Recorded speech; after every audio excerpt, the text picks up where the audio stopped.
Hey everybody, what is going on? I think I actually even hit the microphone on the right way this time, so I think we're good to go. I'm seeing all the meters spiking and all that stuff, so I have high hopes. Welcome into the Thursday edition of COPD Navigator House Call. My name is Mike Hess. I am the COPD dude, wearing many hats in the COPD community. But most importantly, as the host of this program and, of course, the administrator of the COPD Navigator Facebook group. It's been going strong for coming on 6 years now. Really appreciate the support of the community in developing that. And I look forward to hopefully some more support as we investigate some new ventures over the next 6 months or so. Welcome into my cousin Jamie. Taking a break from some worries that she's had. We've got some family members in the hospital right now. Hopefully, Christy is feeling a lot better right now. I know she had a pretty positive morning, so waving hello to Jamie out there. Also saying hello to my good friends and friends of the program, longtime supporter John Linnell and more recent supporter Joe Walsh, who have been, I'm very, very appreciative of your consistent viewership, helping me keep those ever important engagement numbers up. So John confirms that it works. See and hear for a change. So we're hitting the ground running for a change. For those of you maybe new to the program, of course, we are here to do a couple of different things. First off, connect you in the COPD community with the information and resources that you might need to either be a fully operational partner in your own care or in the care of somebody that you love, or a family member, a friend, whoever it is. And we're also trying to get a little bit more social these days. You know, that's the hashtag we've got going at the top of the screen here, social from a distance. That was actually one of John's contributions to the cause here. And what we're trying to do is, while it's important that we maintain that physical distance, that 6 feet, sometimes they say 12 feet now, we want to make sure that we are sticking together as much as we can, and we are fortunate to live in an era where we have this kind of technology where we can still have these kind of virtual get-togethers. As a matter of fact, on that note, last night I was very fortunate to help my wife, Kelly, nurse practitioner extraordinaire in the bariatric and metabolic realm, hold her first Zoom conferencing based support group. Worked quite well, especially for a first time thing. And I'm now confident enough that we would be able to pull off something very similar for COPD. So we're going to be adding that into the realm of Navigator stuff coming next week. I just have to work with her schedule a little bit, make sure we're not stepping on her support group. Also don't want to be stepping on Right to Breathe, as happens a lot. Another fantastic COPD oriented group, spearheaded by Joe Morrison. They do a lot of things on Tuesdays, and I believe Kelly's group is setting up on Wednesdays, so we're probably looking at maybe Thursday.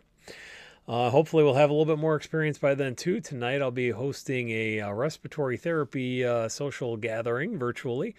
This is a time where we're seeing a lot of conferences canceled and a lot of other get-togethers type of things canceled. And we need to, again, do what we can to make sure we're keeping that the social connection at a distance. So don't really have a solid plan for today, so I invite anybody to drop any respiratory COPD type comments either below or off to the side, wherever your particular view allows. We do have a couple of news items that I can get to while we are awaiting some of those comments. First of all, my respiratory oriented shirt of the day. Since we're coming up on the end of sarcoid awareness, I wanted to give another shout out to another longtime supporter, Sam, who does the O2 safety strap. This is a fantastic tool. And no, he has not paid me to say any of this, other than he sent me a demo unit and a t-shirt. So I guess I owe him that much. But Sam suffers from, well, I shouldn't say suffers. Sam really thrives in the face of sarcoidosis and has become a fantastic advocate for folks who may need to use oxygen, supplemental oxygen, which of course usually entails a lot of dragging tubes and all that stuff around. And Sam and a partner developed a great safety device that helps keep wrangle some of that tubing and keep you safe, so that you're at less of a fall risk. So it is, of course, safety is in their name. So I encourage anybody to go out there and look for O2 Safety Strap as we wrap up the month here. Coming up next month is actually Asthma Awareness Month. This is a thing that popped up in my email today. NHLBI, the National Heart, Lung, and Blood Institute. Let's see if I can pull up my...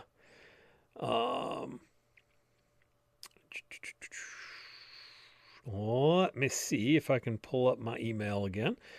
I thought I had it ready, but you know, these things go to sleep, so... May is Asthma and Allergy Awareness Month. Of course, you know, while everybody is still focused on the elephant in the room of the novel coronavirus, we still, in the chronic lung condition community, know that COPD, asthma, allergies, sarcoidosis, cystic fibrosis, pulmonary hypertension, all of these things are still around, and they're certainly not taking the day off. So this is, we're looking at a new, well, not a new, but reminding people, and I should say, you know, in the face of asthma, even this is obviously a COPD oriented program.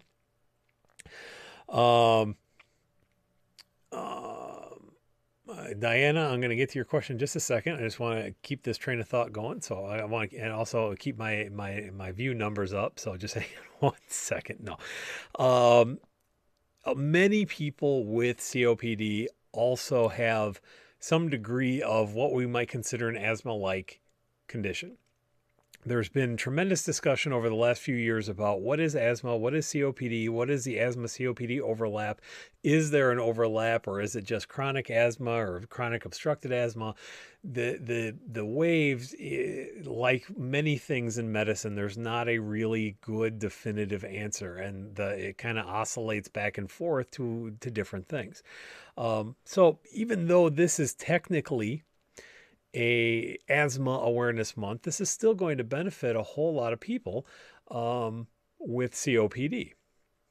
I want to get into okay. So Diana, really the easiest way to get a hold of it is you can get a link.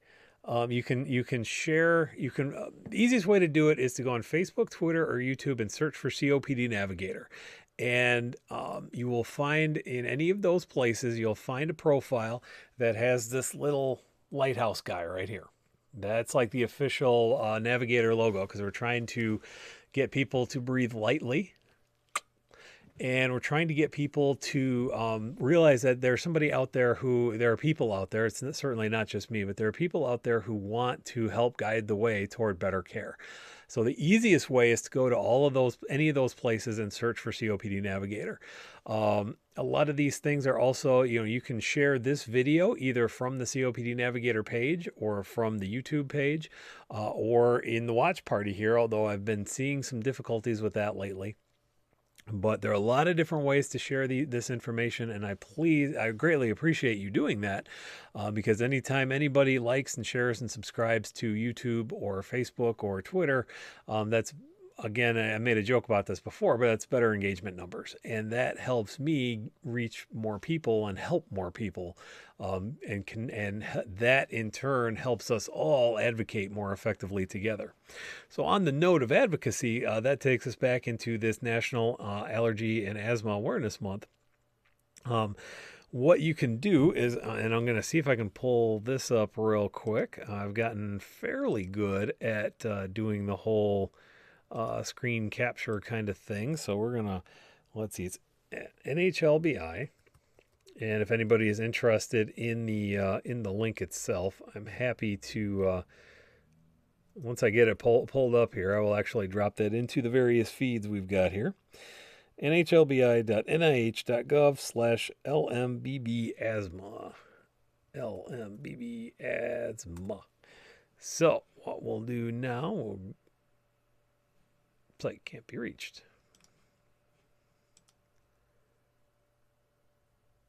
Well, that's something.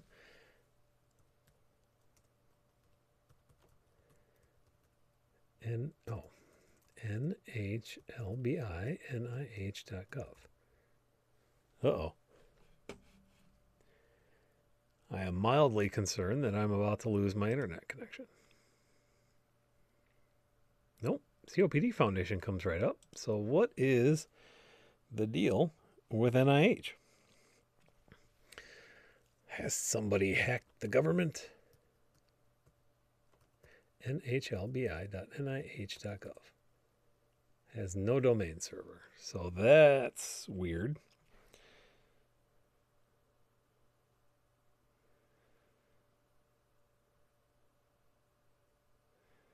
And yet it comes up on my phone, which is on the same network. So there's some kind of weird thing going on. So apparently I cannot pull up the NHLBI site. That's weird. Everything else seems to be going okay. I wonder if I have to do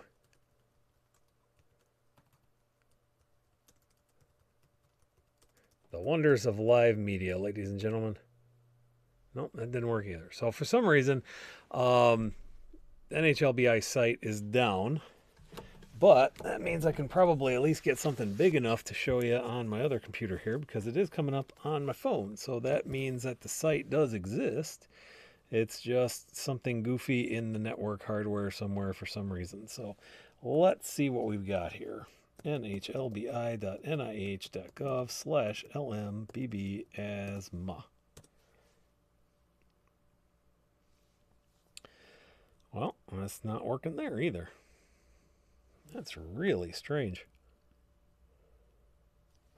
Well, so it's partly accessible. But when the government can actually get its stuff together, when/if, and get the NHLBI site back up, let's see. It's weird because my phone is on the thing too, so it's very strange. But they don't really have a whole lot on. Oh, here we go. There's Maize Allergy Awareness Month. So I'll kind of show you what's going on here. Maybe. They have a lot of publication resources, and they do this for COPD Awareness Month too in November. There are some publications. There are some state prevalence cards, like we can look here. We'll find out where we are in Michigan.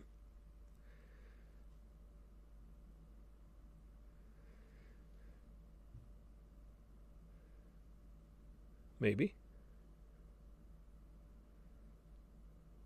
So that's taking forever to load. But in theory, much like they might do for COPD, they'll give you a card that you can kind of share on. Yeah, go to nih.gov and search for NHLBI. You can potentially do that. nih.gov. Yeah, it's working. This is the weirdest thing. I've got one network in the house because I'm certainly not fancy enough to have. Whoops. I know that was a dong right there. nih.gov. All right, so nih.gov works. Now, let's see if nhlbi.gov works. National Heart. That is really weird.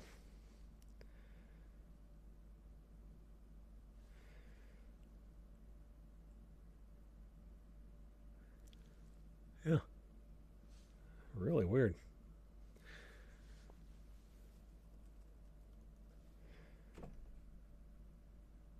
Well, it wouldn't be an episode without some kind of tech issue, although I will be happy to throw the feds under the bus on this one. In any event, great resources that you can find for state prevalence cards. Let's see, do I still have the page up where we can kind of see what else is going on there? They've got pre-written articles that you can put in for newsletters, things like that. We've got some animated graphics. Maybe those can come up for us.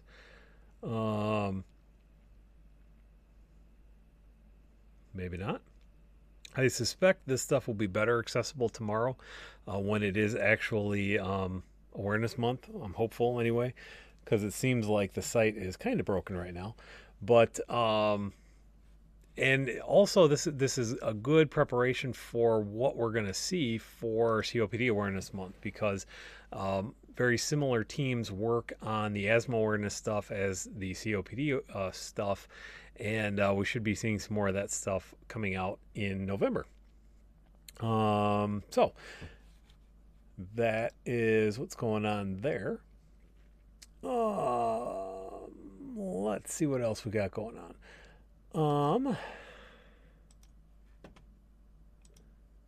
Let's see. There was something else I wanted to throw out there.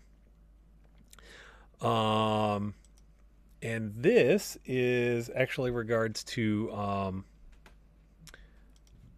a good friend of mine by the name of Elena. It's related to her anyway, because another article that I saw in my feed today was this. Let's see, was that? I think that was MedPage today.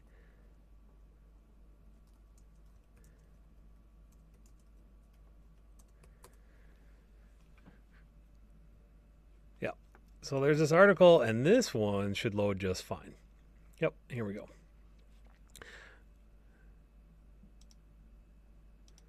And this is something that I think is really important for all of us to remember right now in particular. And this, we're going to make it just a little smaller again there.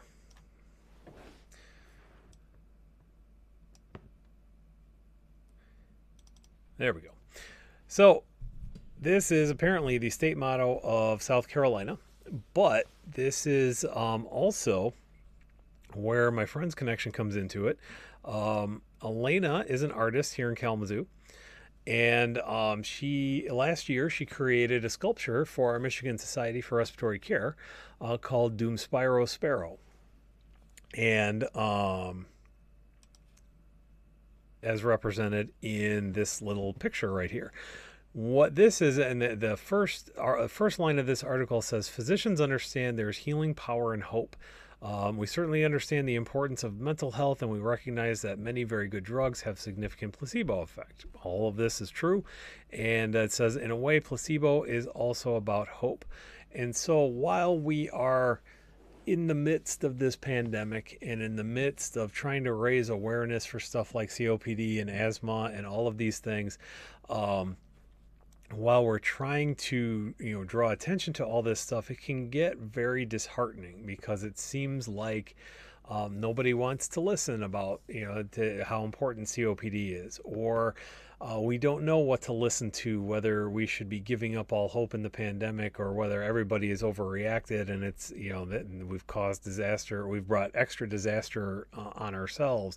Are people dying? Are people not dying? Should we be taking malaria drugs? Should we be not using ventilators? We don't know all this information, and that makes us scared. That's normal. That it is very normal. Very normal for us to be scared. But as long as we are breathing, there is hope. And that was the theme for our award that's given out to the most outstanding respiratory therapist, as nominated by their peers here in Michigan. That's why Elena chose that to be the title, at least as it was explained to me. So where is it? I think this is the article that said it was the. Yeah, here we go. Hope is what we so desperately need.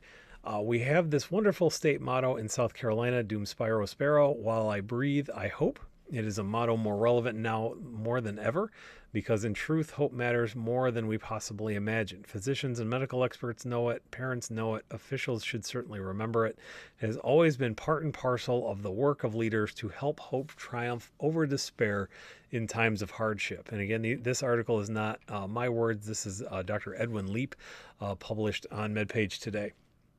However, and again, it wasn't my idea either. It was the Latin that came from that was also in Elena's art piece. So I think that's my Thursday thought for the day.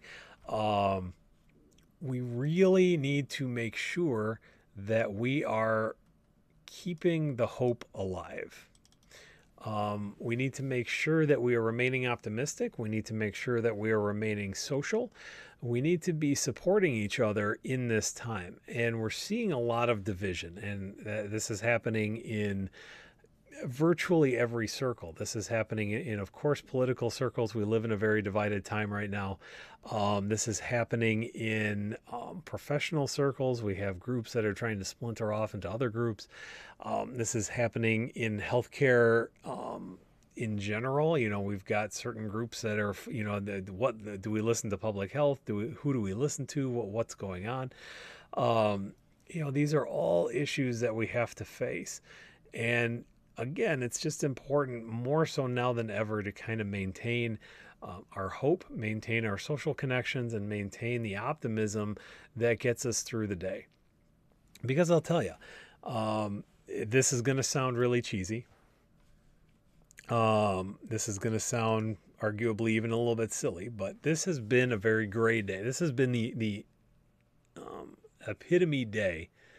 I don't know if there's an adjective form of the word epitome, but there should be. This day has been the epitome of April showers. The last couple of days, as a matter of fact, it's been gray. It's been not raining hard enough, consistently enough to be like a good storm, but it's raining heavily enough that you wouldn't want to go outside even if there wasn't a pandemic. That it's just been kind of blah, and it really hit today. It was just like, man, this day is just bleh. But I was really looking forward to coming out live. I look forward to this part of the day. I like the connections. I like the idea, or at least the hope. While I breathe, I hope, right? I have the hope that I'm having an impact on some folks, like perhaps, hopefully, Terry checking in from South Central Texas, and of course Linda, fantastic advocate for alpha-1 antitrypsin deficiency, checking in from Central Michigan. I hope that I have some impact on healthcare and on lives and all that stuff. And I have that optimism, and that gets me through. That is what I can look forward to coming and having these conversations with you guys.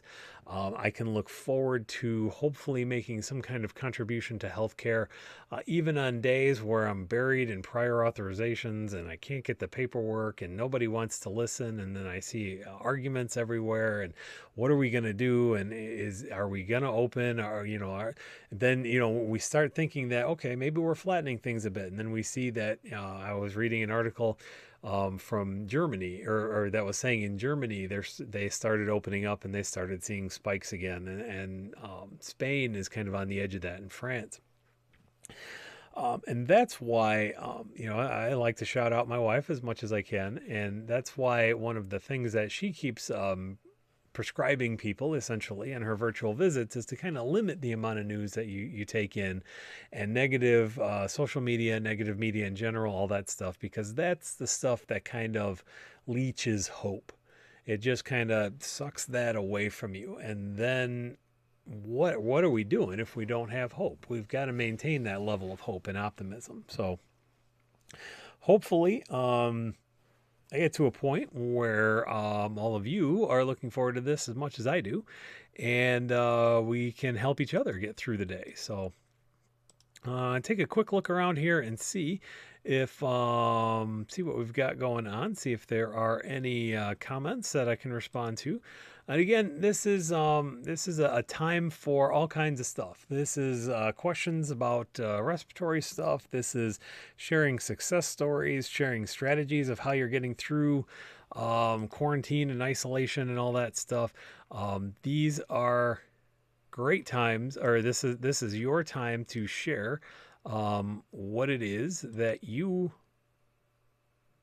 whatever you want to, whether it's like I said, whether it's a successful thing or you're getting through the situation with a certain strategy, or you just want to vent. This is time for that. While I'm getting through the other questions here, so let's see. Course, this is frequently a time where some information is about to come out with research projects. However, I've been, if you follow Twitter at all, and if you do, then please feel free to find COPD Navigator there.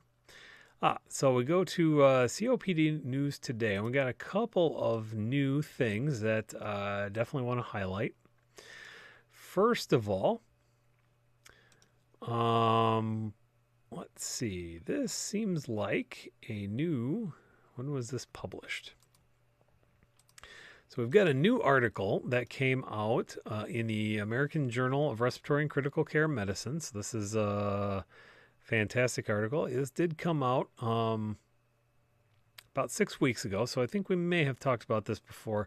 It's just for some reason now getting highlighted on COPD News today, so I guess it's COPD News from the last 6 weeks. And we'll go ahead and throw the headline up onto the feed here.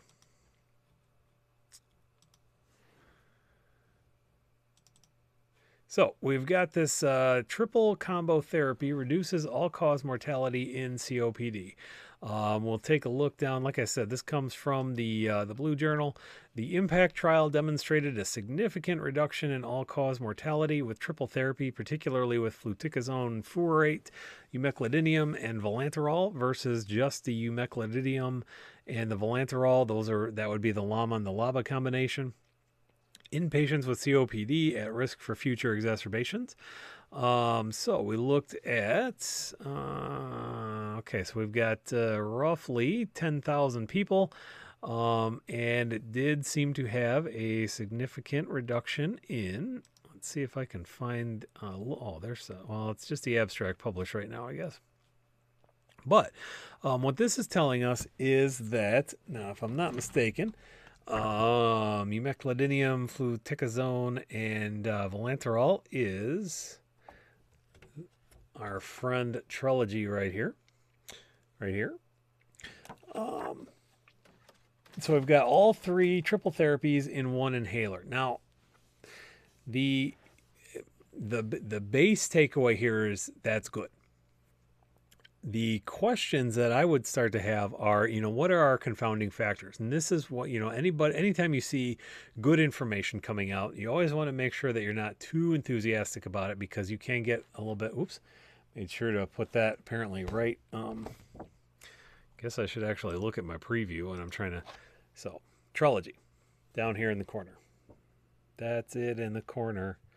That's it in the spotlight. And there's your lip sync for lungs for this Thursday. So we're looking at a couple of different things here. Of course, Trelegy, or we'll just call it Trelegy. I'm not affiliated with them.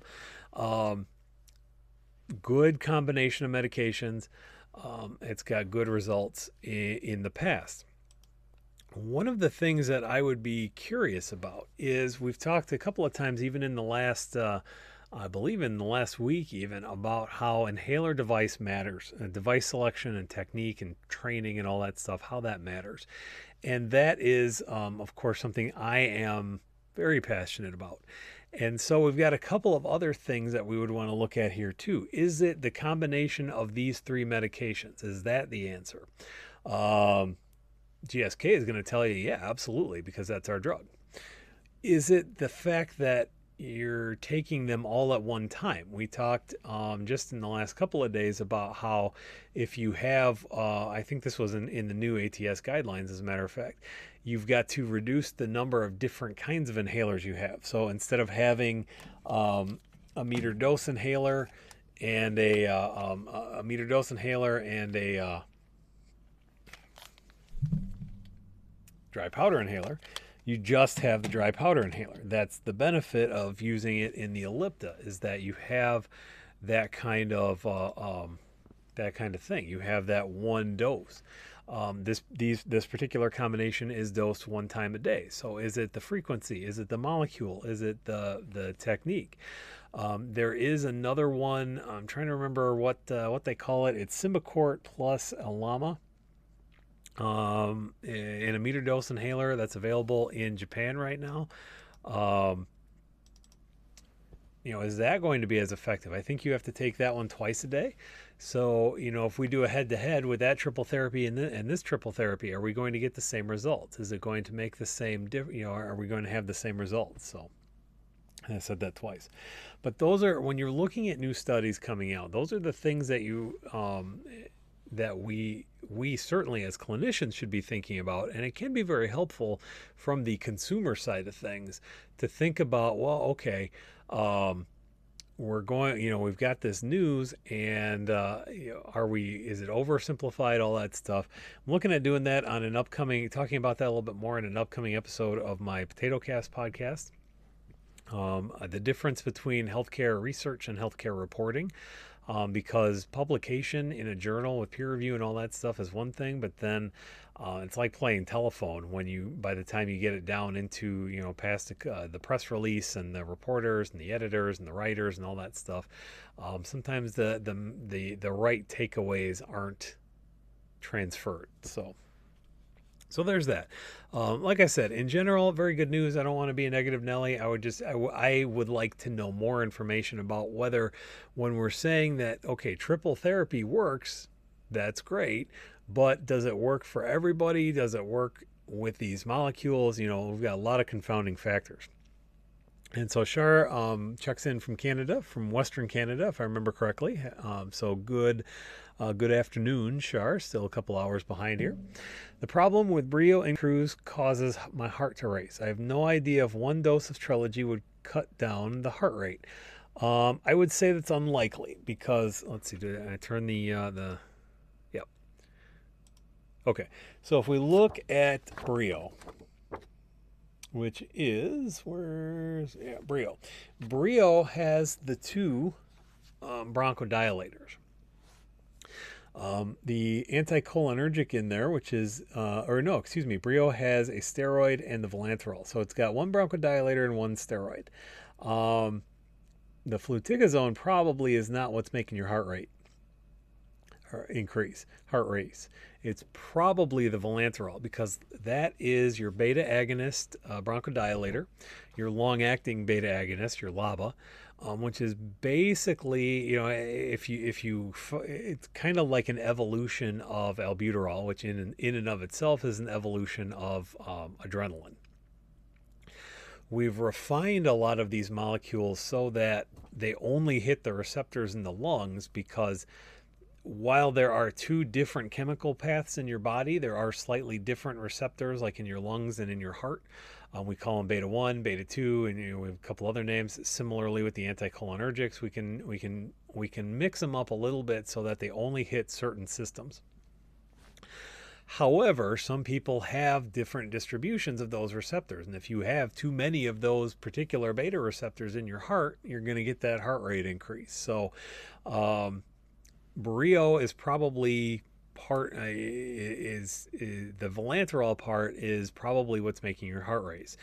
And in any event, Trilogy is Brio plus another drug. So if Brio makes your heart race, Trilogy will probably make your heart race, because it's the same stuff, basically, just with it's like an Oreo double stuff. It's got the same things plus something new. So I guess maybe that's not it's like a chocolate dipped Oreo, because it's got the same stuff as a regular Oreo plus something else. So probably would make your heart race just as much. Terry checks in with on Symbicort for years. Symbicort, I've seen a lot of success with it in my clinic. I know anecdotally, I've heard a lot of people with a lot of success with Symbicort. The nice thing about Symbicort and the way a lot of the world uses it, not here in the U.S., but the way a lot of the world uses it, that the bronchodilator in Symbicort has a relatively short onset of action. It's similar to albuterol. So there's this growing theory that maybe we'll talk about more in Asthma Awareness Month next month, because this is really in asthma circles right now, where you have this, they call it single maintenance and rescue therapy, or SMART, where you can actually use Symbicort or Dulera, which has the same bronchodilator in it, as a rescue inhaler and as a maintenance inhaler. Because then again, you still have that one technique, you have that one single type of thing going on. And it seems to work really well, even though it may be a little bit backwards. It may seem kind of odd for, to be taking that inhaled corticosteroid every time you take a rescue reliever inhaler, but it does seem to reduce your overall exposure to steroids in general, at least in the asthma community. The tests in COPD have not been as done, I don't think, because we keep going back and forth about what we should be doing with steroids in COPD. And I see John's got a question with that coming up here. But again, it stands to reason that there are going to be a lot of people who can benefit from that. So Joe then asks, would the usage of Stiolto plus budesonide nebulized plus levalbuterol nebulized also be considered a triple therapy? The short answer to that is yes. The long answer is we look at Stiolto, which we can find here. Stiolto is tiotropium, which is more commonly known as Spiriva, and also olodaterol, which we find up here as the beta agonist in Striverdi. So we've got two bronchodilators going right now. And then we've got the inhaled budesonide, which is a steroid, and that's your triple therapy. And honestly, for probably the vast majority of people, that would be a fantastic triple therapy, because the advantage to, a lot of times this stuff is coming in these dry powder inhalers. And I had, the week starts off and everything is nice and organized, and then everything just kind of goes to hell. Where is my Respimat? There it is. The nice thing about the Respimat is this is basically a mechanical nebulizer. We twist it and it clicks and it goes a little something like this. So, like I said, it's basically a mechanical nebulizer. It's not super fast like an MDI is. It doesn't require a lot of force like a DPI. The downside to this is you got to be able to twist this, and this can be a little bit hard to twist sometimes because there's a little spring in there, and that's what you got to tension it in order to make it pop. And if you can only twist it halfway and then you slip or something like that, then you've lost half a dose or something like that. So it's not a perfect device by any stretch, but for people with impaired inhalation ability, it works really well. And then of course with the nebulizer, you don't have any special technique with that. You just have to be able to load the thing and make sure you keep it clean. Now, the levalbuterol, that's always, we joke a lot about levalbuterol. The idea with levalbuterol, Zopanex, is that it has fewer of those cardiac symptoms. So if somebody has a really big sensitivity to albuterol or one of these beta agonists, it's supposed to be less. Basically, albuterol has, the way the albuterol molecule is formed, it's basically there's a right-handed version and a left-handed version. Literally, that's what they call it.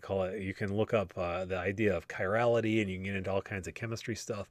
But I have the same hands, just one's a mirror image of each other, right? So regular old albuterol sulfate that you would get in a nebulizer or an inhaler or whatever has a fairly equal mix of both the right hand and the left hand version of albuterol. Levalbuterol just has the left hand version. And in theory, it's less triggering to those heart rate receptors and all that kind of stuff. by and large, that's, but it's not, I shouldn't even say that, because it does happen. It's just not as prevalent, again, as maybe the marketing would have had us believe, or as many clinicians have us believe that it's a thing. There's a lot fewer people that have it. Does definitely happen. And Joe, I'm not by any means saying that you shouldn't be on it or anything like that, because especially that's in a generic now, I believe, and so should be fine. It's just one of those fun kind of behind the healthcare scenes kind of stories. Gene tells us that Trilogy works great, but way too strong. Finally remembered to tune in. Thanks for having this program. Well, thank you for watching. I really appreciate it when I appreciate the eyeballs, and I appreciate the interaction. So, be curious to know what you mean by way too strong, because that's another interesting concept. We talked about that a little bit yesterday when we were talking about the ultrasonic nebulizers.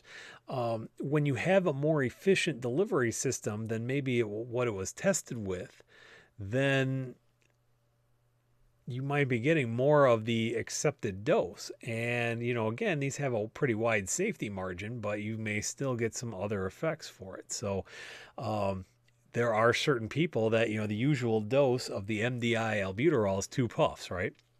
There are some people that it works great with 1 puff. I had one person that we finally locked in on after we tried 2 puffs of Symbicort twice a day, and that was a little bit too strong, made him dizzy and all that stuff. And then we worked a little bit and figured out, well, let's just try once. And then we had a bad communication. It was I didn't communicate very well as a clinician, and he was doing it 2 puffs just once a day, and he was still getting a little bit of dizziness. And then by the end of the day, he was still having shortness of breath, but he didn't want to take that extra set of puffs because he didn't want to be dizzy. What I had actually meant to say was 1 puff twice a day, because the molecules in Symbicort are only designed to last for about 12 hours. They can only last about 12 hours. So it was, once we landed on 1 puff twice a day, I cautioned him that it was off label, and, that he should, all drugs have certain instructions, and that's what the prescription is. But, wink, wink, nudge, nudge. It's not like the inhaler police are going to come to your door and make you take that second puff. So it's still, your decision making. So ended up landing on that, and that worked great. Relatively mild symptoms, 1 puff worked great because he was good at the technique. So, maybe if Gene has a really Gene or Jeannie, I never can figure out when it's Jeanne. So if somebody's got a good rule of thumb, hopefully I'm not bothering you too much by mispronouncing your name, but maybe Jean's inspiratory flow is a heck of a lot better than the average inspiratory flow, and she really is getting a lot more. And so that is too strong because it's too much molecule. We don't know. It's hard to say. It's an interesting thing. So John, we finally get to your question. Is the idea to eliminate the ICS for newly diagnosed that may not need an ICS, whereas many LABAs simply come with an ICS as well? I would say the answer to both of those is yes. It has much of, from my perspective, much of what we know or think we know about COPD therapy has come from the asthma world. We've been studying asthma a lot more for a lot longer, and so a lot of those therapies we just figured, well, we'll just bring them over to COPD, and that worked okay for a while. But then we started seeing things like, if you have that inhaled steroid, you might be a little bit higher risk for pneumonia. And we start talking about risk benefit. And then we have the anticholinergic bronchodilators. Maybe those are working a little bit better. And not everybody needs that steroid. So yeah, I would say, we're looking at probably, the ATS says if you have COPD, you should have both bronchodilators. Gold says you should at least have 1. Whether you have 2 kind of depends on where you fit in the box, if you have a little bit higher symptom risk, or if you have a little bit, maybe you should have both. I personally think it's a good idea to have both, but that's where we run into kind of the operational side of things. And because these are a relatively new avenue, and because there are relatively few of them, we've got this whole side here are the LABA ICS combinations with the steroid. These 4 are the LABA-LAMA combinations, the two bronchodilators. So we've got 1, 2, 3, 4, 5, 6, 7 of these, plus these two also come in an actual generic, and actually that's a generic now. So we've got a lot more options in the LABA-ICS combination. It's a lot easier to get those covered on formulary. So yeah, usually we end up going that route. It stinks. And hopefully it's one of those things that we can look at when we're trying to make healthcare efficient at some point. But yes, short answer. Terry, I was on Symbicort only for years. Then Spiriva was added to the last couple of years I was on Symbicort. Have now been on Trelegy for a little less than a year. Honestly, can't say one has been better than the other for me. I'm sticking with Trelegy as it's now half the cost. And yeah, absolutely. I mean,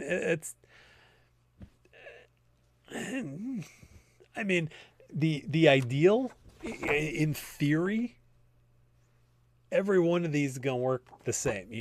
As long as you stick in the class, it's going to work the same. That, again, is the theory, and that is what most formulary people, the pharmacy benefit managers, would have you believe. And in many cases, that's true. But there are also a lot of cases where that's not true, because everybody's got different biochemistry and everybody responds differently to different medications. Like we see Jeannie, when she's just using it, or when she used Trelegy, she just felt wired. Because again, maybe getting that stimulation from that beta agonist, the vilanterol, it just bothered her system. Now, maybe she could do formoterol or salmeterol.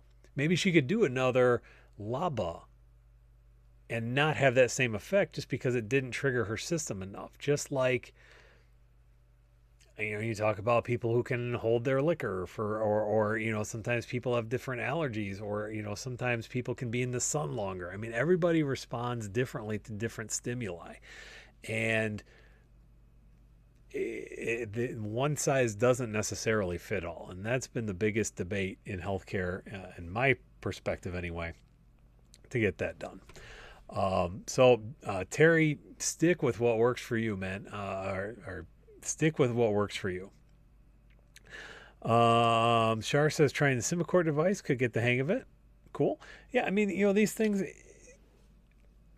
we don't give them enough credit for being medical devices, and that means we don't teach people how to use them. We don't teach well enough how to use them. Once you know how to use it, I mean, it's not rocket science, as long as you have the dexterity and all that stuff, or, and if you don't, we have adjuncts we can use. We've got, valve holding chambers, we've got mini spacers, we've got all these things that we can use to help with it.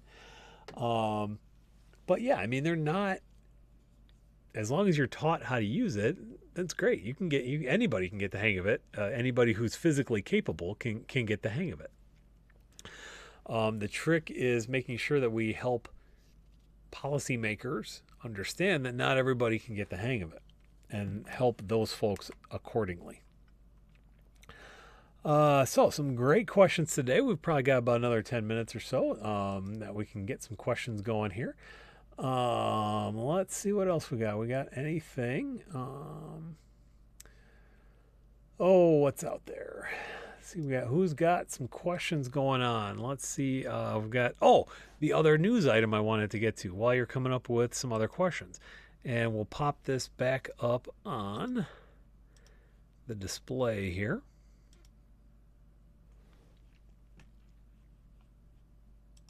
There we go. Surge in telemedicine, one good outcome from COVID-19 crisis, doctors say. And this is something, as I mentioned at the top of the hour, quintessential. Thank you. Do I have a link for the inhaler chart? We'll get to that link in just a minute here. I want to finish my thought on this telemedicine here. Obviously, I'm a believer in telemedicine. If I wasn't, I wouldn't be doing this, right? It has been difficult, again, to get policymakers to understand the power of telemedicine. I know a couple of friends of mine who are doing some telemedicine stuff for respiratory, doing consults and things like that for skilled nursing facilities. My wife, as I mentioned, as I repeatedly mentioned, is a nurse practitioner, and her, because of this pandemic, because of the crisis, and we've wanted to keep people physically isolated, we haven't wanted them to come into offices and waiting rooms and things like that. So we've been doing these telemedicine visits, these virtual visits, phone calls, all that kind of stuff.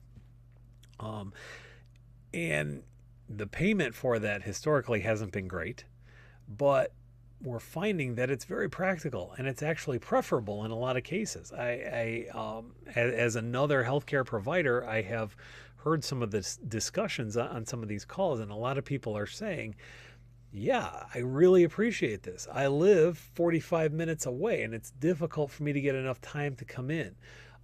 Time off of work, or you got to pay gas, you got to do all these things on sometimes very fixed incomes, and it's difficult to get the time for childcare, what have you. As I said, we did a support group last night that went over really well and it had people from all over. We had about 3 dozen people from all over this part of the state who didn't have to drive anywhere, who could be comfortable. They could participate with video or just voice.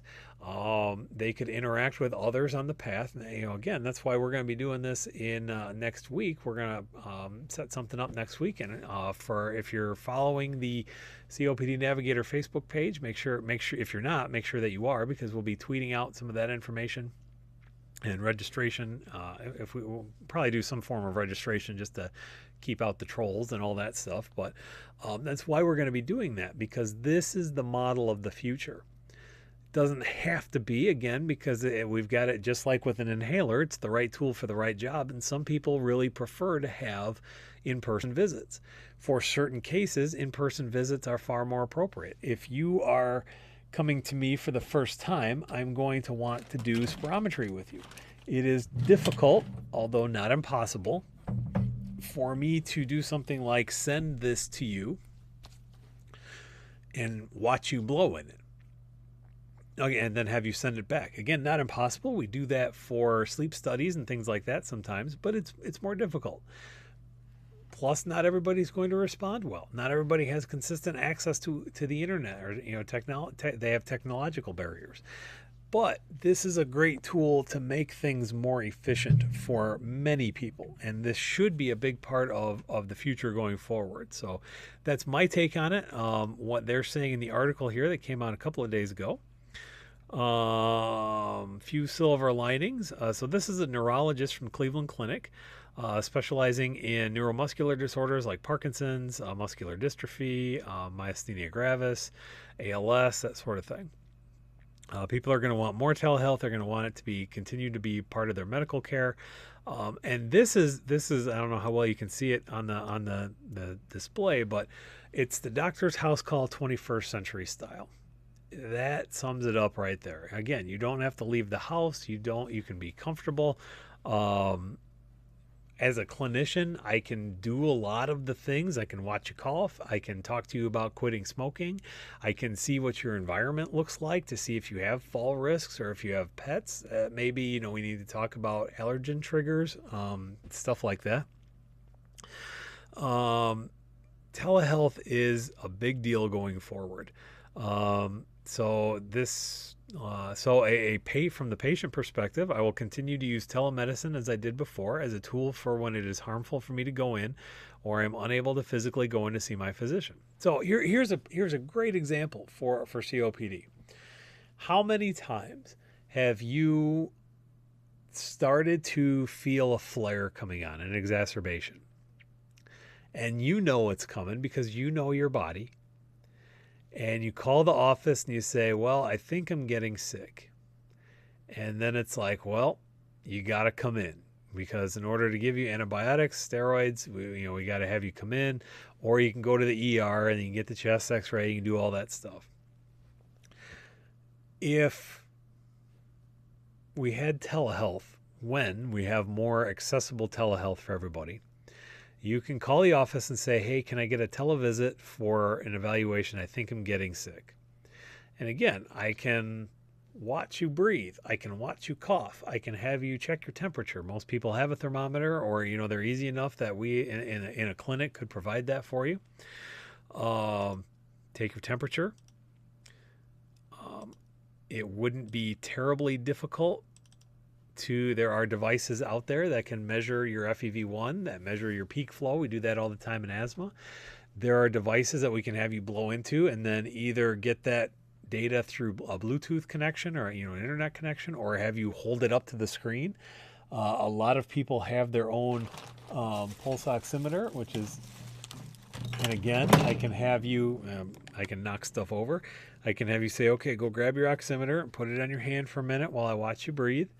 And, maybe, lean up to the microphone and, breathe for me. Okay, sounds like you're wheezing. Well, let's check your pulse ox. Okay, well, your pulse ox is doing okay right now. Can't really see it too well on there. Pulse ox is doing okay, so you don't need to go to the ER.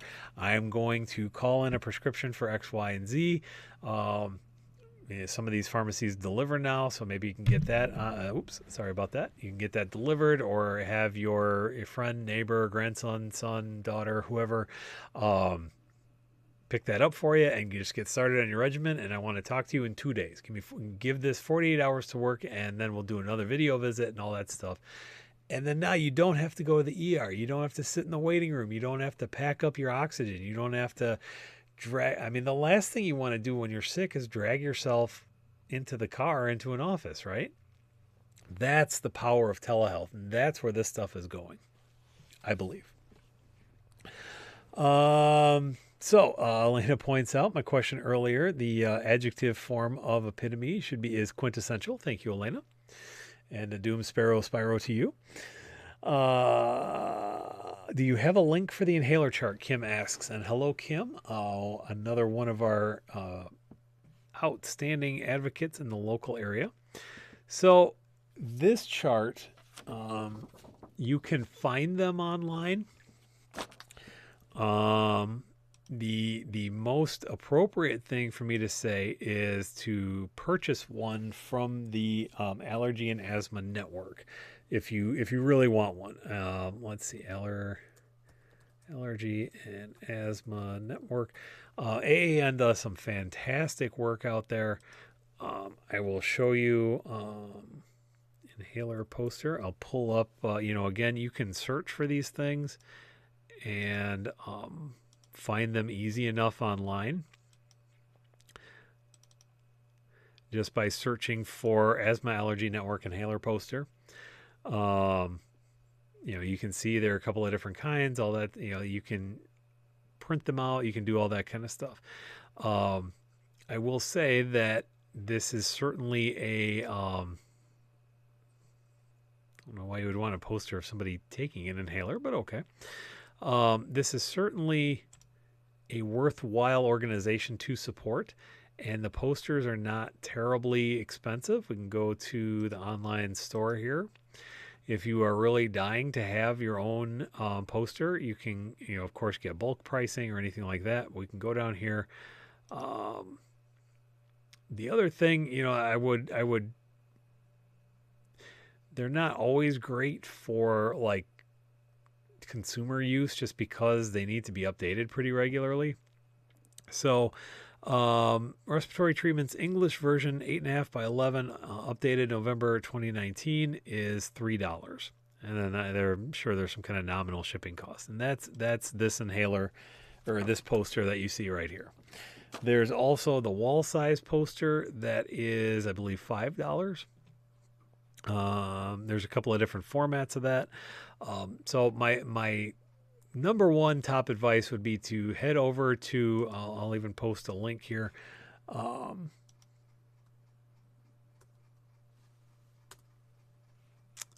we'll post that in the feed also.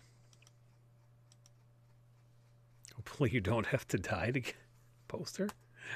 Let's hope not. And I see I got a backlog on the feed here, so we'll get back to that.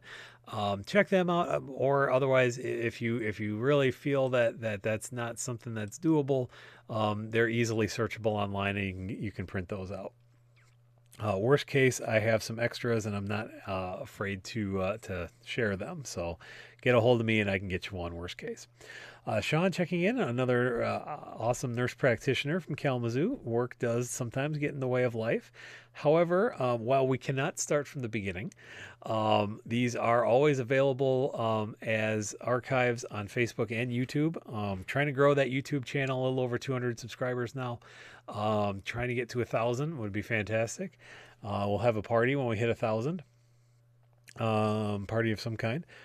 But you can always share all those archives and all that stuff. So going back to the main question feed and making sure that I'm not blocking myself anymore. There we go.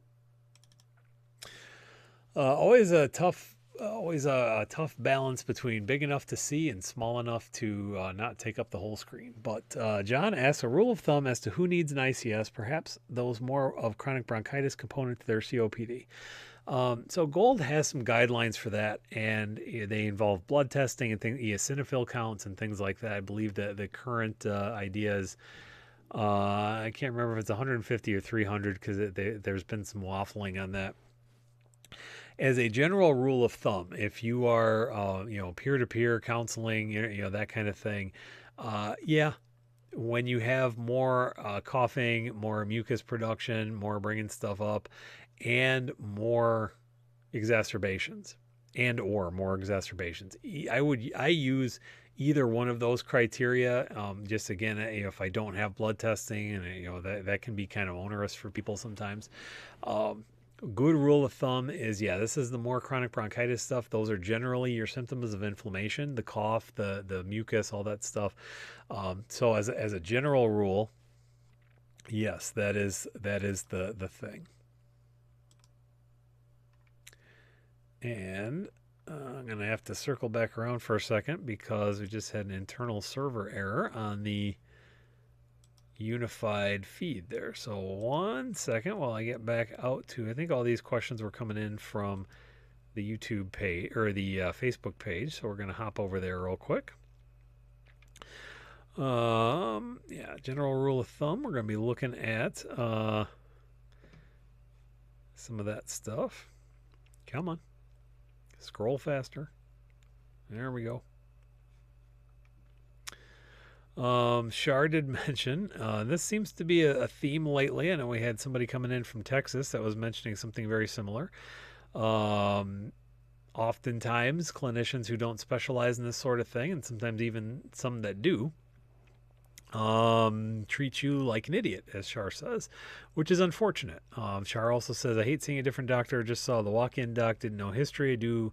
My regular GP does. It's hard dealing with new people. And yes, wholeheartedly agree that it is very difficult.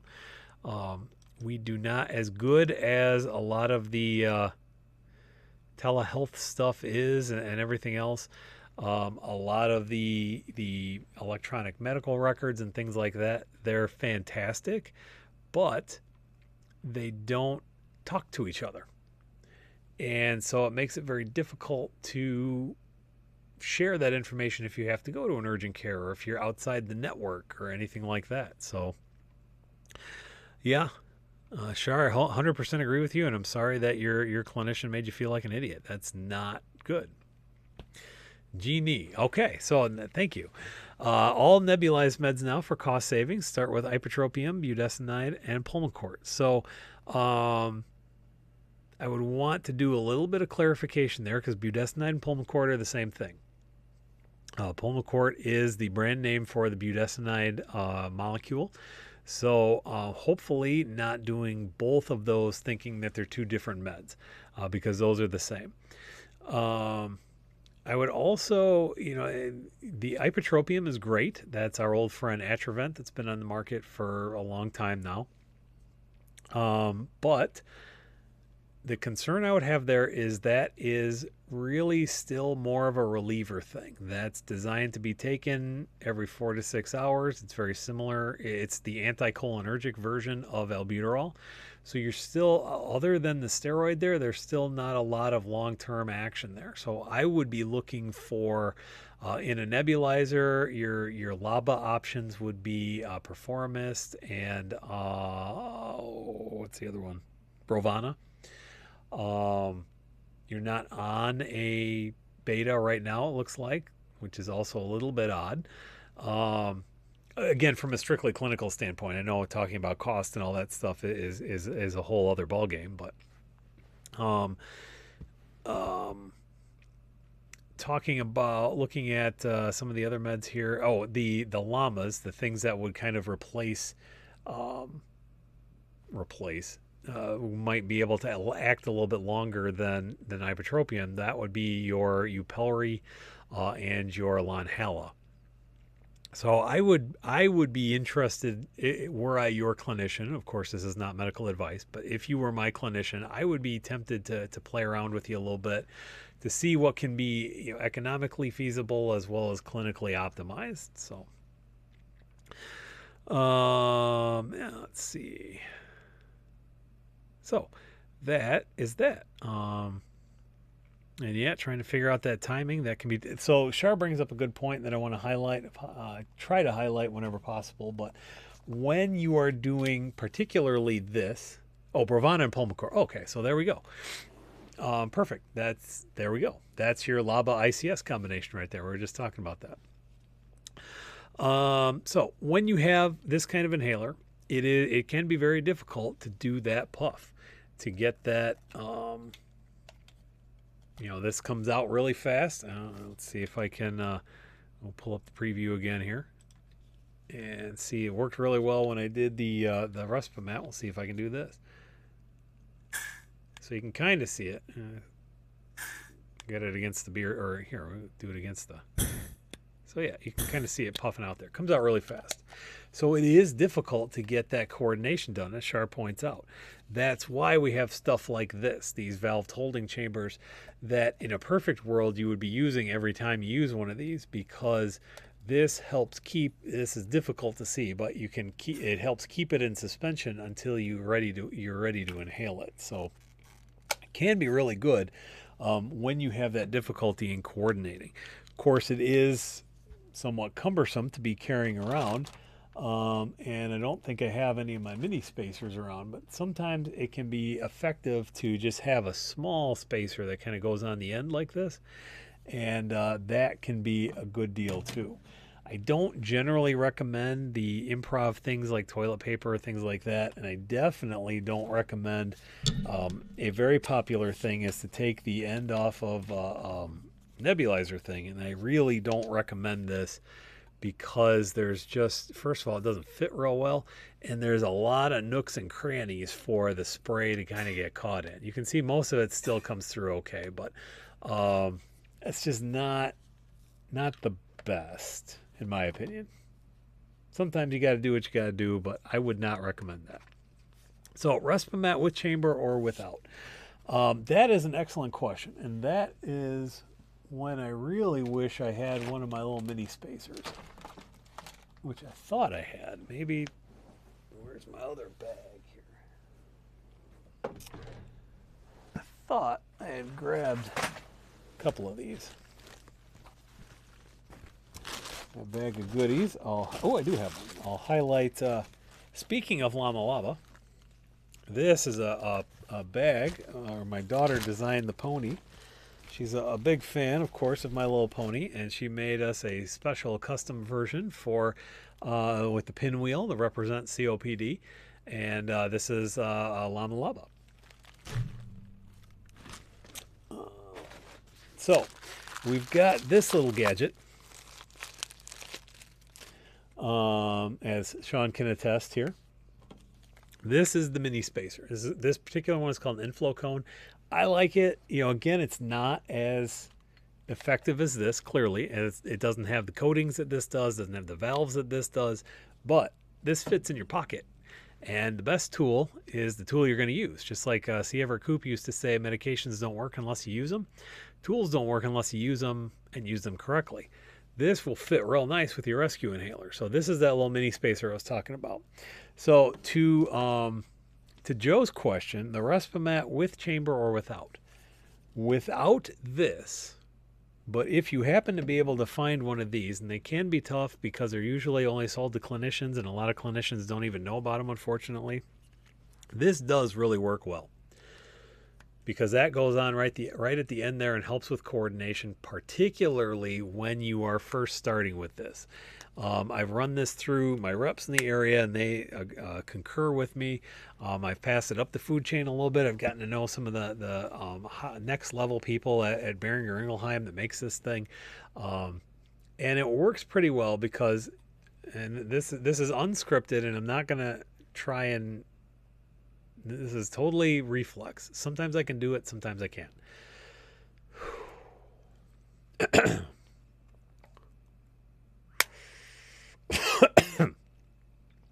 Because I'm not doing this all the time, I don't always have the best coordination.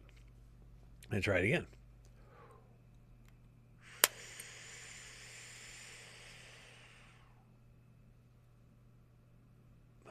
So, when you coordinate properly, and I promise you I was not making that up. I was not acting.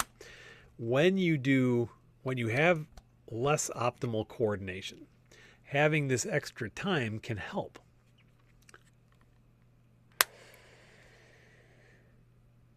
Because it helps give you that extra even tenth of a second to get that timing down. Now, like I said, sometimes these are hard to come by. I am happy to post some links. I don't know that individuals can buy them, and I know you have to buy them in like a pack of 50 or 100. They're not terribly expensive each, so if you can't get them, I would highly recommend suggesting it to your pulmonologist at least, and probably your primary care provider. They're pretty cheap. We hand them out whenever we can because they're pretty cheap, and they help with getting the medication where it's supposed to go. So it's kind of a no-brainer from a public health and advocacy perspective. Karen also attests that the mini spacer works very well, and she loves the tote bag. So I will pass that along to Emma, that tote bag is still getting rave reviews. So that's fantastic. Actually, did these as a gift for our residents last year, which was nice.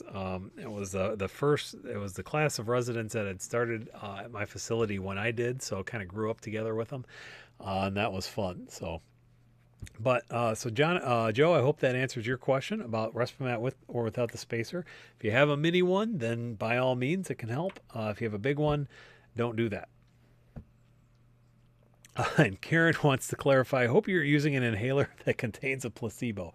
Yes, all of my stuff, and that's a very good point. Don't use medications that are not prescribed. I will see if I can demonstrate here. It does, in fact, say placebo on there. All of my stuff is demonstration purposes only. This is placebo demo dose aero inhaler. This one is specifically labeled demonstrator. There's actually nothing in here. But yes, these are definitely, yeah.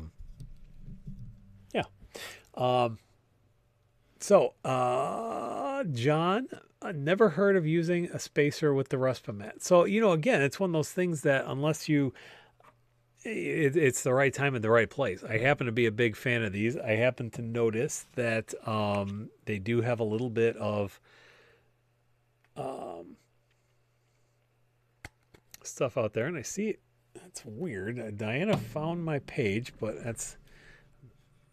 that name changed a while back, so also going to put, and thank you for doing that, Diana, because I got wrapped up in answering some of the other questions here, and so I'm going to type in the usual address for COPD Navigator, because I don't know why it came up under my old one. My old one, I used to run a page more oriented toward respiratory therapy, and this is still my personal Twitter handle, Mucophile, because I once saw somebody who liked mushrooms was a mycophile, and I deal with a lot of mucus, so there you go. The more you know. What was I talking about? Oh, I'm a big proponent of the inflow cones. So I use these a lot. I saw people coughing a little bit with the placebo, and we try it. Sometimes we teach the open mouth technique and all that stuff. I saw that this has vents at the same place that this has vents, so it doesn't really block anything. and I happened to run it past my one of my local reps. And so if you don't happen to have a respiratory therapist in your office, as everybody should, right? If you don't happen to have a respiratory therapist in your office, they may not have ever asked. And I don't think these are prevalent enough that you get that question all over the country. So breaking information that you can only get right here at COPD Navigator House Call. There you go. That's the value right now, folks. So having a little fun here toward the end of good old House Call. I guess Chardonnay and his dummy inhaler. Not yet. It is after 5 o'clock. So, although I will admit, not much of a Chardonnay guy. I'm looking forward to. We've got some really nice. Michigan, we have New Holland Brewing, and we have Beer Barrel Bourbon. Is I think that's on the agenda coming up for our RT Happy Hour a little bit later tonight. So. Also a fun fact, speaking of alcohol in inhalers and nebulizers and stuff, I have been told many a time by some of the more experienced RTs in the field that we actually did often nebulize. Probably the closest equivalent would be vodka. We would nebulize ethanol in order to reduce pulmonary edema. Sometimes when fluid gets into the air sacs, not quite the same as pneumonia, but when it's that kind of frothy, fluidy kind of stuff, the ethanol breaks down the surface tension a little bit more and helps you clear some of that. So again, the more you know. Merlot Mist. Yes, Joe, we are technically on overtime. I try to keep it pretty loose, even when we do our usual Breathe TVs, if and when we get back to our usual every other week schedule. I don't generally have, and I know I'm touching my face, I did wash my hands and I will wash my hands again. I don't generally put hard time limits on stuff because, it's hard to know when people are coming in, when people need to get their questions answered. People can always ask questions in the comments and things like that, and I still usually get the notifications. But I try to stick it out as long as I can, unless we've got another meeting coming up, like when we go up against the Right to Breathe folks. I try to end it so that we can get everybody over to that thing too, because that's always good information there. Trying to develop, I try to be a team player, and I would love to see the development of kind of a network of COPD media, CMN, COPD Media Network, COPD Internet Network, COPD Online Provision. Could really get inception at COPD Online Patient Delivery. I don't know. Got it. Somebody smarter than me can come up with the actual acronym there, but we can figure something out. I want to work with Joe, and I want to work with anybody who will talk about COPD, because that's how we get information out, and that's how we've got Joe, we've got COPD athlete Russell Winwood down in Australia, making it worldwide. But yes. Long-winded way of saying yes, I do know that we're on overtime. Joe, I really appreciate you saying that this was a great session. I had fun. I wasn't sure how it was going to go. It's always questionable how it's going to go when I don't have a plan, but sometimes plans go awry anyway, so what's the point, right? We'll do one last loop around here to see if there's anybody that's got questions in any of the other groups or anything like that. So John asks if Joe Walsh can sing us some Rocky Mountain Way. We're gonna save that for the Zoom conference. I think we'll see if we can get some interaction there. See if we can get Joe to join for some lip sync for lungs. Maybe we can do a duet somehow. But on that note, I think that is as good a place for Piano Cat or Keyboard Cat to play us out here. This has been a very fun session. Tomorrow I have a special treat for you. I was discussing what we were going to do. If you were on the program last week for Fitness Friday, you saw my wife and I doing some. I do love it when a plan comes together. Um, Good old A-Team reference. There's another. I actually made a T-shirt once that had a picture of an albuterol molecule and an atrovent molecule and called them the A-Team and sold precisely 0 of them. So if anybody wants one of those, let me know. And $20, I think it was $25. Maybe I should fire that store back up. Anybody interested in some Navigator swag? We gotta get some. Gotta monetize this sucker, huh? Oh, tomorrow. Last week on the show, we had Fitness Friday where my wife and I had a dance off. We had a couple of different songs to the Nintendo Switch game Just Dance, which was very interesting. Tomorrow, we're going to low key it a little bit because there were some very good points about how it's hard sometimes to get the blood pumping when you can't breathe and all that stuff. But there are a lot of ways that you can still get good exercise and breathing control and things like that. So my 2 sons and I, my sons have graciously volunteered for us to do some chair yoga. A lot of things available on YouTube. I will spend the morning looking for some good examples, and you will see the 3 of us doing some chair yoga, and hopefully you'll join along with us because you'll be able to see it on the screen as well. So look for that tomorrow at 4 p.m. Eastern Time on COPD Navigator House Call. And again, some of that outstanding exclusive content that you will only find right here. So thank you all for spending some time with us on this last day of April. Looking forward to a brighter, in every sense of the word, May. Understand it's going to get a little bit cold next week here in Michigan still, but by the end of the month, I'm hopeful that we still have some good news to share with everybody. In the meantime, please continue to stay strong, stay safe, and stay home. The socialing from a distance, the isolation, the physical distancing, the quarantine, whatever we want to call it, it is working. That is why the numbers are going down. And I am, as many other public health folks are concerned, if we stop doing that, then we're going to go back up. And again, the COPD community has been leading the way with that, with the numbers of COPD COVID people lower than expected. So please keep that up. In the meantime, I am Mike Hess. This has been COPD Navigator House Call, and I will be looking forward to seeing you all tomorrow for Fitness Friday and chair yoga and all of your other questions. Until then, keep breathing lightly and take care of yourselves and take care of each other. See you tomorrow, folks.